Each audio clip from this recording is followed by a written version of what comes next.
ترک کون ہیں اور ترکوں کی تاریخ کیا ہے اور ترکوں نے کیسے اسلام قبول کیا تھا؟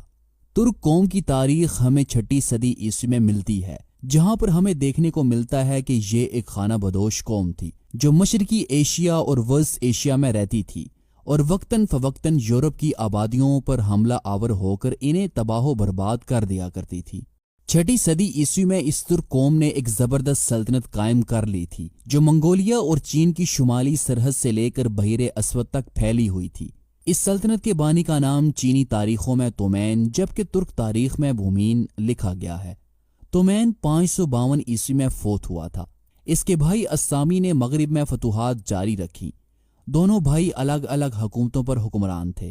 پہلی صدی ہجری بمطابق 7ویں صدی عیسوی میں ان دونوں سلطنتوں کو چین کی سلطنت کی اطاعت قبول کرنی پڑی، لیکن 63 ہجری بمطابق 682 عیسوی میں شمالی ترکوں نے چین کی غلامی سے آزاد ہو کر اپنی خود مختار ریاست قائم کر لی تھی۔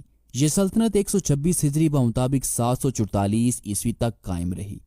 اس کے سرداروں نے پہلی صدی ہجری بمطابق 7ویں صدی عیسوی کے آخر میں خاقان کا لقب اختیار کر لیا تھا، لیکن 121 ہجری بمطابق 737 عیسوی میں عربوں نے نصر بن سیار کی قیادت میں ترگیش کی حکومت کا خاتمہ کر دیا تھا۔ اب سوال یہ آتا ہے کہ ترک قوم نے اسلام کیسے قبول کیا؟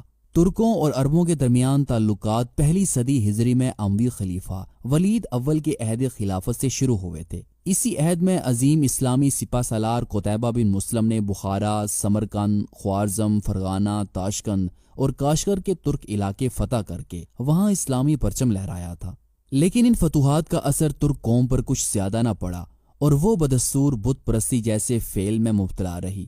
البتہ یہ کہا جا سکتا ہے کہ سمرقند میں قتیبہ کی بت شکنی نے بت پرستی کا خاتمہ کر دیا تھا۔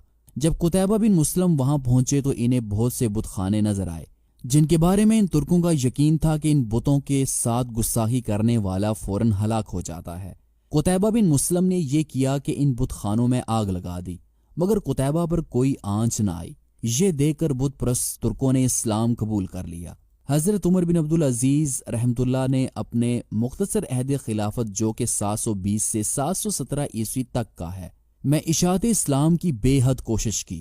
اس سلسلے میں انہوں نے ماوراء نہر کے ترک بادشاہوں کو بھی اسلام کی دعوت دی اور ان میں سے بعض اسلام بھی لے آئے۔ پھر عبداللہ کو دعوت اسلام کے لیے انہوں نے ماوراء نہر بھیجا اور وہاں کے بعض قبیلے مسلمان ہو گئے۔ اس کے بعد خلیفہ ہشام کے عہد خلافت 726 سے 743 عیسوی کے درمیان ابو سیدہ کی تبلیغ سے ماوراء نہر کے لوگ کثرت کے ساتھ اسلام میں داخل ہوئے۔ سمرقند،